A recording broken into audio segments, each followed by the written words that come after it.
नमस्कार, मैं हूं और आप देख रहे हैं एवीएम न्यूज 69। आज की इस विशेष और विस्तृत रिपोर्ट में हम चर्चा करेंगे उस योजना की जिसका सीधा संबंध देश के करोड़ों किसानों की जेब, उनकी मेहनत और उनके भविष्य से जुड़ा हुआ है। प्रधानमंत्री किसान सम्मान निधि योजना।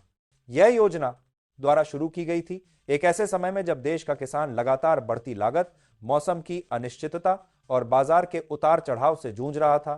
खेती करना आसान नहीं रहा था। बीज महंगे, खाद महंगी, डीजल महंगा और ऊपर से फसल का सही दाम मिलना भी तय नहीं। इन्हीं परिस्थितियों को देखते हुए सरकार ने यह व्यवस्था बनाई कि किसान को सीधे आर्थिक सहायता दी जाए, बिना किसी बिचौलिए के, बिना किसी फाइलों की देरी के। इस योजना के तहत पात्र किसानों को सालाना 0 रुपए 3 किस्तों में दिए जाते हैं, जो सीधे उनके बैंक खाते में भेजे जाते हैं। यह राशि भले ही बहुत बड़ी न लगे, लेकिन ग्रामीण भारत में यही छोटी रकम कई बार बड़े सहारे में बदल जाती है।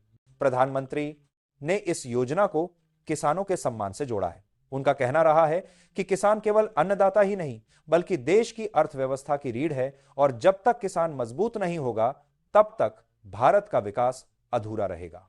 अब जरा जमीन की सच्चाई समझिए।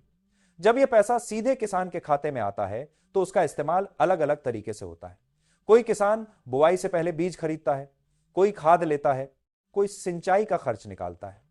कई किसान बताते हैं कि पहले उन्हें साहूकार से उधार लेना पड़ता था, लेकिन अब कम से कम शुरुआती खर्च के लिए उन्हें किसी के सामने हाथ नहीं फैलाना पड़ता।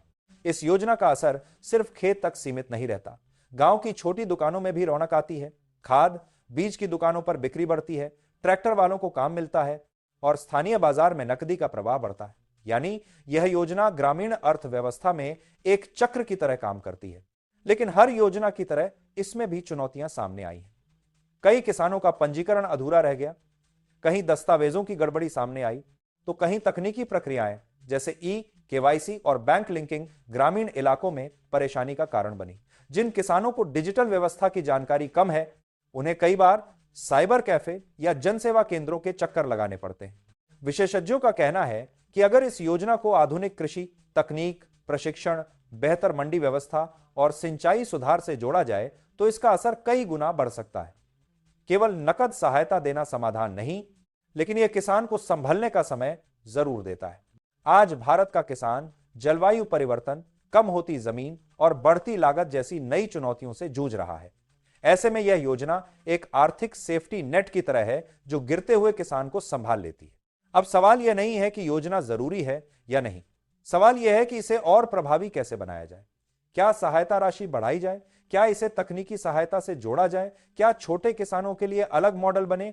इन सवालों पर देश में लगातार चर्चा हो रही है, क्योंकि जब किसान मजबूत होगा, तभी गांव मजबूत होंगे, और जब गांव मजबूत होंगे, तभी भारत आत्मनिर्भर बनेगा। आपकी क्या राय है इस योजना पर? क्या इससे आपके क्षेत्र में किसानों को लाभ मिला है? हमें जरूर लिखें। फिलहाल के लिए इतना ही। आप देखते रहिए एवीएम न्यूज 69। मैं हूं सुधीर चौधरी। नमस्कार।